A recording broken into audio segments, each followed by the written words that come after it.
Welcome back to the Boot Tragedies.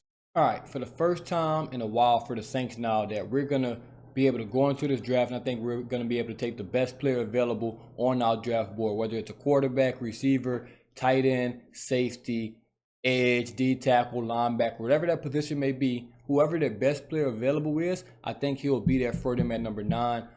Which is a blessing. And I'll talk about why I think that's going to happen, why it's going to fall like that, just because of the draft order, the prospects, and things like that. And we got the draft order pulled up right here.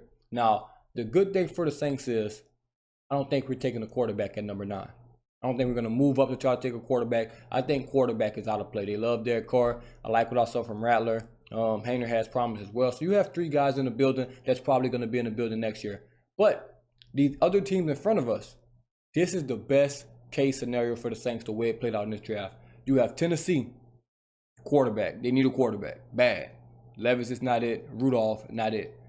The Browns, yeah, they paid Watson all that money. He's obviously shown he's not it. Winston, obviously he's not going to be the starter for them. Then you got DTR, who was very, very bad when he went out there. So another team that needs a quarterback. Not saying these teams will draft quarterbacks, but that's 2 teams that probably need a quarterback. Giants, obviously, they let Daniel Jones go. They need a quarterback. New England, they have Drake May. That's the one team right now that's for sure 100% do not need a quarterback. Jacksonville, they just signed Trevor Lawrence to what, 250 million, 270 million, something like that.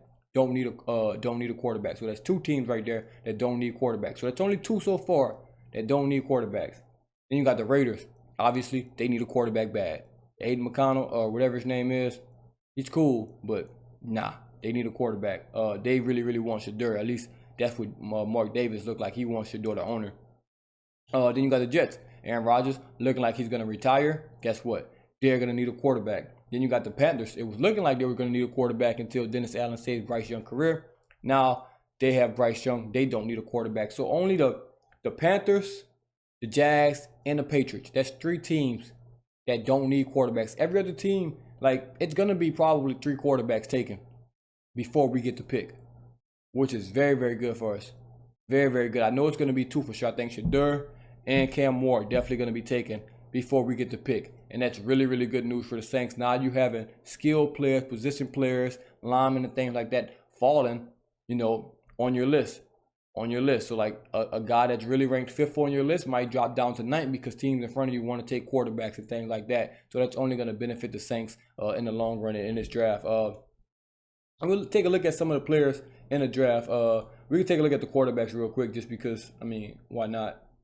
If they pull up. Obviously, you got Shedeur, you got Cam Ward. I think that's where it stopped in the top 10. I think they're going to take 2 quarterbacks, but you always know some teams going to fall in love with some quarterback that they shouldn't. We haven't decided on, what quarterback that's going to be, but it's always one, every year from Josh Rosen or Trey Lance. It's always going to be a quarterback. Mitchell Trubisky, that shouldn't be picked that high, and he will. You got Ewers, you got Carson Beck, you got Milroe, you got Gabriel, Jackson Dart. I think any one of these guys, the team fall in love with them, and they can do something stupid. But let's go back to the overall prospects real quick. You got Abdul Carter, edge rusher from Penn State. Would love to have him on the Saints. I would have him on it. He would probably be our best edge rusher if he was on the team today. That's how good I think he is. It got him as the #1 prospect on ESPN. I don't care about these rankings. We're just going to kind of go through the top 10 guys to show you that the Saints have, options out here. Travis Hunter, obviously, wide receiver, DB, Heisman Trophy winner, signed with Young Money, sports agency, which I'm a big Wayne fan, so I like that. Mason Graham, defensive tackle. Obviously, our defensive tackles were not the greatest this year, and that's being nice. So obviously having him would definitely help out. Ashton Jeanty, we saw what he did this year. Almost breaking Sanders' rushing record. Really, really good player. Really, really good prospect. Will Johnson, lockdown corner from Michigan. We saw our corners this year. Lost Lattimore. Debo broke his leg, so basically you're left with Kool-Aid and Alontae Taylor, who I think should go back to the slot. So picking a corner, wouldn't be mad at that at all. Mikael Williams, edge from Georgia. Nick Scorton, edge from Georgia. James Pierce Jr., edge from Tennessee. 3 good edge rushers. Haven't done a ton of work on them, but all really high touted prospects coming out of high school and really, really good players in college. So, they fit the bill, they fit the part, athletic, freaks, all that. A lot of non-projects up here in the top 10. Ain't no Marcus Davenport and Peyton Turner's Conference USA guys. And no disrespect, because you can find players anywhere. But in reality, most times the best players go to the best schools. This is a little sidebar right here, but Usually the best players go to the best schools. From like look at the NFL, man. The best players are gonna go to the best. Like you always gonna have your Trey Hendricksons and stuff like that don't go to the best schools. But just look at your best players in the NFL. Go to quarterback. Mahomes is your best guy. We can let him go.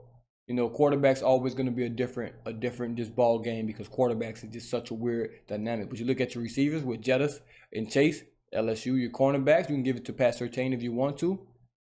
You know, Alabama, you give it to Marshawn Lattimore, Ohio State. I mean, just look at your best guys. They're going to go Myles Garrett, A&M, Bosa's, Ohio State. Like, just look at it. The best players go to the best schools. And let's look at the schools up here.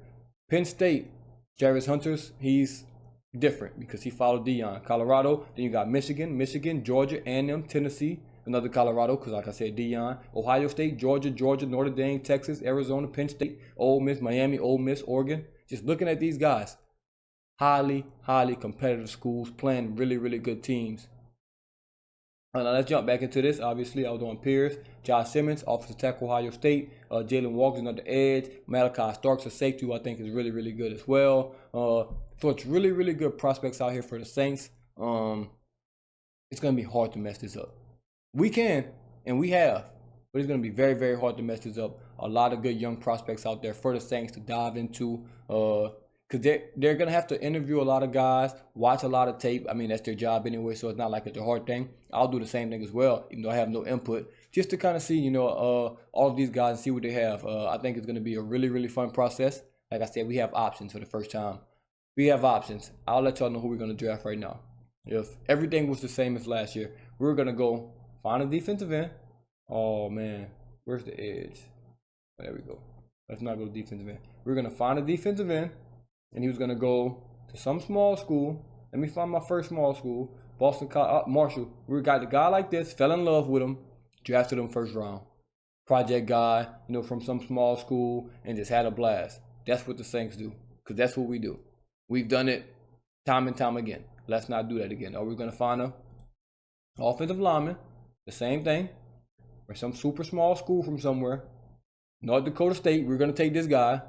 And a William Merrill, this is definitely a Saints pick right here, and draft him first round. Let's not do that this year. Let's get a proven guy on a big time level, SEC, Big 10, Big 12, don't really care, ACC, somebody that's played competition. We don't have time to have a project guy. We need players on this team that's going to produce from day one. Fuaga, produce day one. Olave, produce day one. We need guys in the first round that's going to produce, not Davenport. Oh, in 2 years, he's going to be this. Oh, in 2 years, Peyton Turner's going to be this. Isaiah Fox is going to be this. Even though he went to a decent school. But you get the point. Like, we can't be trying to take project guys. Get a guy that you think is going to help day one. If you don't think he's going to help day one, do not draft him in the top 10. Now, I'm not going to deep dive into all these prospects, all these players. Let me know who y'all want to draft in the first round. That's all I want. Let me know whoever get the most comments. That's what we're going to watch first. So let me know who y'all want to, draft in the comments with that number 9 pick. And we'll go from there. But thank y'all for tuning in once again. As always, it's Two Tragedies. I'm out.